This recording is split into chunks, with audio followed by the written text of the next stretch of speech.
In this video, we're going to take a look at painting weights. Painting weights allows us to interactively paint a value that is weighted to a specific joint. In order to operate this tool, we need to first have our weighted geometry selected. So this is our crow that has already been bound. We'll have it selected and go to Skin, Paint Skin Weights tool, and open the options to bring up my tool settings. As soon as I engage the Paint Skin Weights tool, we can see that the color or the shading changes on my model. And now I'm given a shaded black model with a weighted area shown in gray.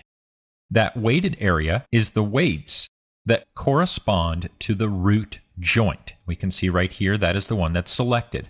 If I go through and select different joints, we can see the weight that is assigned to that particular joint and the vertices that are assigned to it. I'm going to click out of that and just select the leg joint so we can see the area that we want to paint.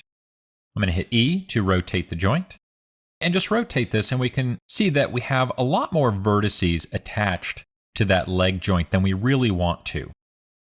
When I rotate the leg, I don't want the tail or portions of the body to be influenced.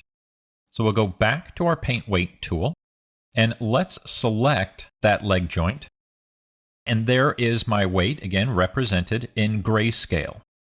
Now, grayscale is great for painting when we can actually see high values, but lower values tend to get lost. And you'll be able to see what I mean here. If I scroll down and check Use Color Ramp, you'll notice that we get a lot more values being shown here using this color ramp of red to blue, and blue being very subtle weights.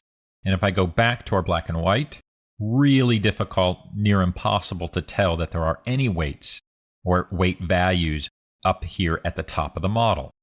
I'm going to leave my color ramp on and go back here. And I've got a lot of different joints to choose from. I want to narrow this down, and I also want to restrict any other joints from being affected by what I'm about to paint. To do that, I'm going to select the top, scroll down, hold Shift, and select the entire column.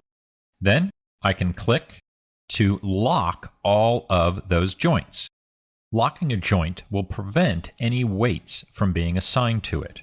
Now, currently, I have all of my joints locked. We don't want to do that.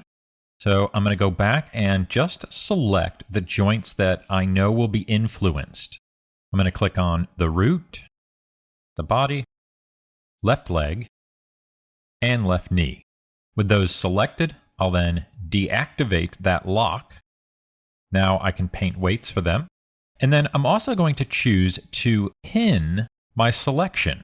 This will get rid of all of the other joints so I don't have to see them, and just give me the joints in question, all the joints that I actually want to paint on. So I'm going to click back to left leg, and let's scroll down and move to our actual paint operations.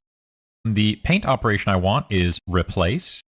And since I'm going to be removing a lot of these weights, I'm going to choose the solid brush and change the value to 0. This will effectively remove all of the weight from the particular vertice that I'm painting on. So let's go out onto the model. And again, this is the left leg joint. We can see that it is highlighted.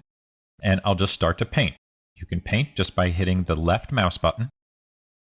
And we'll go around and just get rid of all of those weights. We do not want the left leg influencing any of those vertices. And I'm going to leave the rest of that there. That should be pretty good. Let's check our other joints. We'll go to the left knee. And you can see the left knee down here is affecting some of the vertices up here.